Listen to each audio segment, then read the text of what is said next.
bell-bottomed white wig. The dandy swore and shook a withered fist. The brute didn't even turn his head. "Are you?" she asked sweetly. "Because—" The brute's hand came up with a pistol, and Trevillion shot him in the chest. Lady Phoebe clutched his arm. "What?" 2 women and the dandy screamed. The other 3 men started running toward them.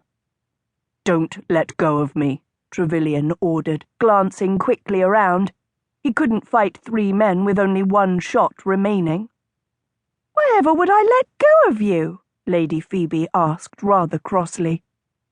He saw out of the corner of his eye that her bottom lip was pushed out like a small child's. It almost made him smile. Almost. "Left, now." He shoved her in that direction, his right leg giving him hell. The bloody thing had better not collapse on him. Not now. He holstered the first pistol and drew the second. "Did you shoot someone back there?" Lady Phoebe asked, as a shrieking matron brushed roughly past her. Lady Phoebe stumbled against him, and he wrapped his left arm over her small shoulders, pulling her close to his side. The panicked crowd was surging around them, making their progress harder. "Yes, my lady." There, a couple of paces away, a small boy was holding the reins of a rangy bay gelding in the street. The horse's eyes showed white at the commotion, its nostrils flared wide, but it hadn't bolted at the shot, which was a good sign. "Why?"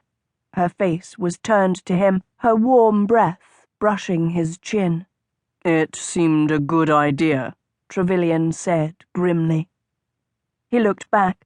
2 of their attackers, the scarred one and another, had been detained behind a gaggle of screeching society ladies. The redhead, though, was determinedly elbowing through the crowd, straight in their direction. Damn their hides. He wouldn't let them get to her. Not on his watch. Not this time. "Did you kill him?" Lady Phoebe asked with interest. "Maybe." They made the horse and the boy. The horse turned its head as Trevillion grasped the stirrup, but remained calm. Good lad. "Up now." "Up where?" "Horse," Trevillion grunted, slapping her hand on the horse's saddle. "Oi!" shouted the boy. Lady Phoebe was a clever girl. She felt down to the stirrup and placed her foot in it. Trevillion put his hand squarely on her lush arse and pushed her hard up onto the beast. "Oof!" She clutched at the horse's neck, but didn't look frightened at all. "Thanks," Trevillion muttered to the boy, who was now wide-eyed, having caught sight of the pistol in his other hand. He dropped his cane and scrambled inelegantly into the saddle behind Lady Phoebe.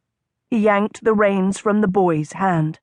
With the pistol in his right hand, he wrapped his left arm around her waist, still holding the reins, and pulled her firmly against his chest. The red-headed brute made the horse and grabbed for the bridle, his lips twisted in an ugly grimace. Trevillion shot him, full in the face. A scream from the crowd. The horse half-reared, throwing Lady Phoebe into the V of Trevillion's thighs, but he sternly kneed the beast into a canter even as he holstered the spent pistol. He might be a cripple on land, but by God, in the saddle he was a demon. "Did you kill that one?" Lady Phoebe shouted as they swerved around a cart. Her hat had fallen off. Light brown locks blew across his lips. He had her. He had her safe, and that was all that mattered.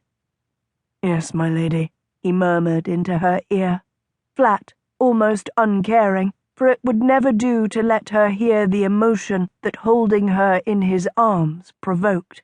"Oh, good." He leaned forward, inhaling the sweet scent of roses in her hair, innocent and forbidden, and kicked the horse into a full gallop through the heart of London. And, as he did so, Lady Phoebe threw back her head and laughed into the wind. Phoebe let her head fall to Captain Trevillion's shoulder